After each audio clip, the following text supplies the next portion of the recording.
Herkese merhaba. Ben Gönül Bıyıklıoğlu Uysal. Bugün Kayseri yağlamasını deniyorum. Hayatımda ilk defa yapıyorum. Ama sonucu gördünüz en başta. Gerçekten çok güzel oldu. Gerçekten beğendim. Öncelikle bu video uzun video. Shorts halini, kısa halini açıklamaya koyuyor olacağım. Yine Shorts ekranımdan da görebilirsiniz. Yani 1 dakikalık kısa bir video arıyorsanız Shorts'ta 1 dakikalık kısa bir video haline getirdim. Oradan görebilirsiniz kısacık halini. Burada uzun uzun göstere göstere diyeyim. Tüm aşamaları çekerek bir video hazırladım. Uzun video hazırladım. Hamurum un, su ve tuzdan oluşuyor. Yine açıklamalara miktarları yazacağım ama ben 3 su bardağı un kullandım burada. Yani 2 kişilik bir Kayseri yağlaması yaptım aslında. 12 tane de bezem çıktı. 12 katlı oldu yani benim Kayseri yağlaması. Hani bunu 4'erli 5'erli yaptıklarını da görüyorum servis için. Ama ben böyle hepsini birlikte yapmak istedim. Hani ortaya da koyduk oğlumla, ayranla birlikte gayet güzel oldu. Burada bezelerimi hazırlıyorum önce. Önce bezelerimi hazırladığım zaman ben hamur işi yaptığımda sonrasında kolaylık oluyor. O nedenle önce böyle hepsini hazırlayıp kenara koyuyorum. Hani görselliği de güzel olmuyor mu? Güzel oluyor bence. Hani yaparken bezelerim karşımda duruyor. Hoş bir görüntü oluyor bence. Ne bileyim. Yani benim hoşuma gidiyor, öyle söyleyeyim size. Bu arada bu tahtamı da değiştirmem gerekiyor artık. Çünkü ben bunu tamamen tahta diye almıştım ama değilmiş maalesef. Şu sap kısmından da belli, aldanmışım. Şimdi bezelerim bitti. Üzerlerine birazcık un koyuyorum. Hani kurumasınlar diye mi, neden konuluyor tam bilmiyorum ama böyle koyunca iyi oluyor. O nedenle koyuyorum. Ocağımı açıyorum. Ocağımı en yüksek ateşte açıyorum. Çünkü bu Kayseri yağlaması için yapılan lavaşların hızlı pişmesi gerekiyor.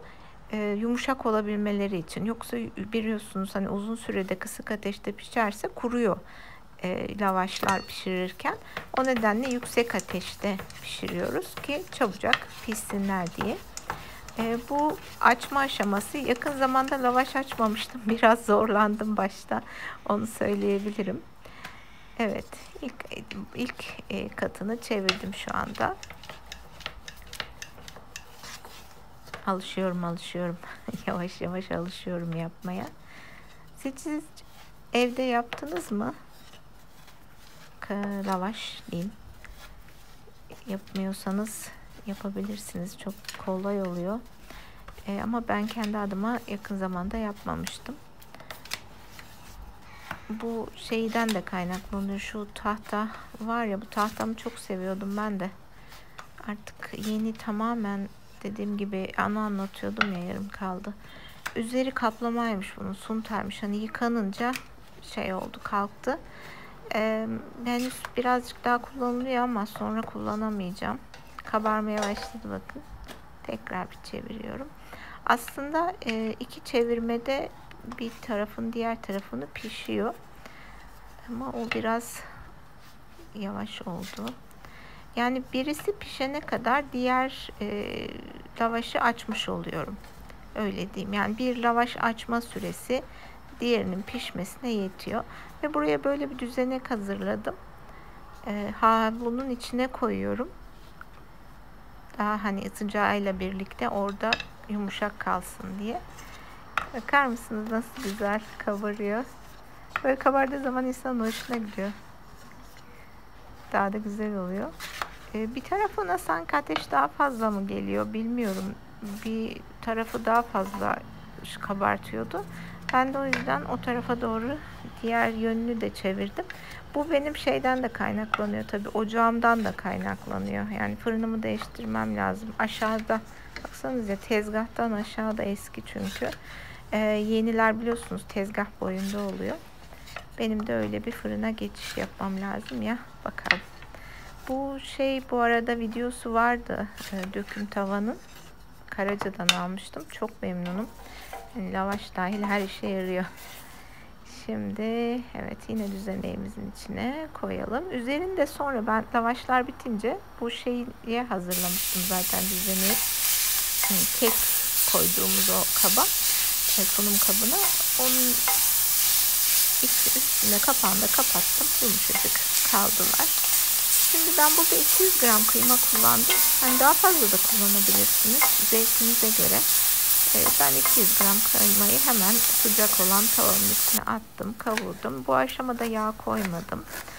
Sonrasında ince ince soğanlarımı doğruyorum. Yani içine farklı tarifler seyrettim. Herkes farklı şeyler koyuyor, farklı şekillerde yapıyor. Bu da benim tarzım gibi bir şey oldu zaten burada. Sonrasında kırmızı biber, yeşil biber, onları küçük küçük doğrayıp ekledim. Bu aşamalar tabii biraz daha uzun sürüyor. Hani kavrulması, soğanın biraz ölmesi, sonra biberlerin biraz ölmesi biraz zaman alıyor ama videoyu tabii kısalttığımız için 12 dakikaya düştü. Normalde bu çekim 1 saat civarında sürdü. Yani hepsini benim yapmam 1 saat. Yani 1 saatin içinde halloldu aslında, öyle de söyleyebilirim. Başladığınızda 1 saatte bitebilecek bir menü mü diyeyim, artık menü diyeyim. Tek başına bu menü zaten bize yetti. Yanına hani herhangi bir şey bile yapmadık ayrandan başka. Çok da zevkli bir şekilde tükettik oğlumla. Domatesleri de yine ince ince doğruyorum içine.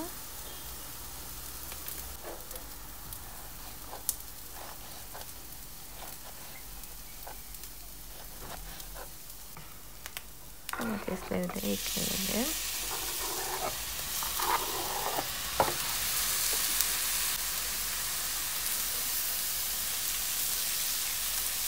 Domateslerle biraz daha kavurduktan sonra kırmızı toz biber. Özellikle rengini kırmızı toz biberle ben elde ettim. Kırmızı toz biberi de bu aşamada ekliyorum ki biraz o da pişsin diye. En son eklemiyorum baharatlar gibi. Şimdi su. Hani gördüğüm videolarda hep hem su ekliyorlar hem de böyle sulu bir harç yapmanız gerekiyor ki yufkaları, bazlamalı ama neydi onların lavaşları batırdığınızda bir miktar ıslanabilsinler diye. Artık tamamen oldu benim sosum. Maydanozları ekliyorum. En son artık yeşil kalsınlar diye de en son ekliyorum ve karabiber, benim tercih ettiğim baharatlar bunlar. Kimyon. Başka baharat koymadım. Biraz karıştırıyorum baharatları. Ve şimdi en son zeytinyağı ekliyorum. Yani yağı zeytinyağı olarak kullanacağım için en son eklemeyi tercih ettim. En sonunda zeytinyağını ekledim. Bakalım lavaşlarımız nasıllar? Biraz terlemişler tabii. Yumuşaklıklarına bir bakalım. Evet, güzel görünüyor. Şimdi o harekette yapacağım. Böyle şey yapıyorlar ya, işte yapıyorum. Katlıyorlar sonra açılıyor ya. Bunu nasıl yapıyorlar diyordum. Gerçekten oluyor ya. Hızlı pişirmek. Unutmayın, püf nokta hızlı pişirmek. Hızlı, yüksek ateşte çabucak pişirdiğinizde kesinlikle kurumuyor yufkalar. Ben de bu şekilde bunu yaparken öğrenmiş oldum. Püf noktayı veren Kayseri yağlaması videosu çeken kişilere de teşekkür ediyorum. Hani yapmadan önce izledim gerçekten. Çünkü ben ne yedim izledim ama yememiştim de daha önce. Tadını da bilmiyordum. Bundan sonra yapar mıyım? Evet, yaparım. Oğlum da beğendi çünkü. Ya ev halkı bir şeyi beğendiği zaman siz yapıyorsunuz ya. Ben de aynı şekildeyim. Oğlum beğendiği için sonrasında rahatça yaparım artık ben bundan.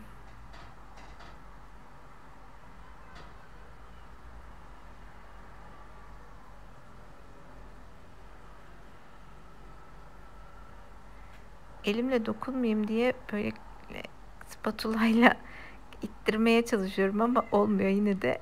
Bir çekiştirmek gerekiyor, yani bir dokunmak gerekiyor. Yani gerektirdi benimkisi, öyle söyleyeyim. Dokunulmaz mı? Dokunulur. Zaten elle yiyin diyorlar ya. Yani ben de çatallayı denedim ama valla Demir hepsini elle götürdü. Çok da iyi yaptı. Yuvarlayıp yuvarlayıp yedi.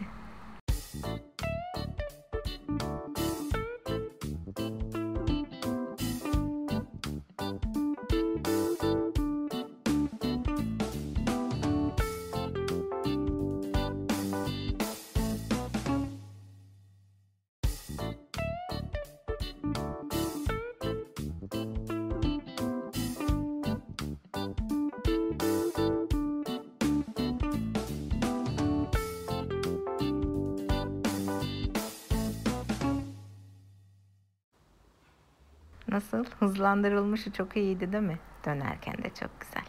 Üstüne bu şekilde maydanozla süsledim. Gördüğüm görüntülerde o çok hoşuma gitmişti. Sonra da şey de düşündüm, aslında aralara da bu maydanoz atılabilir. Bence yapılabilir. Ve büyük uzun bir bıçakla önce ikiye bölüyorum. Kolay kesildi. Hani zor kesilmedi. Sonra da artı şeklinde ikinci kesiye atıyorum. Ve ben hep şey düşünüyordum, o koydukları yoğurt en üstte kalmıyor mu diye düşünüyordum.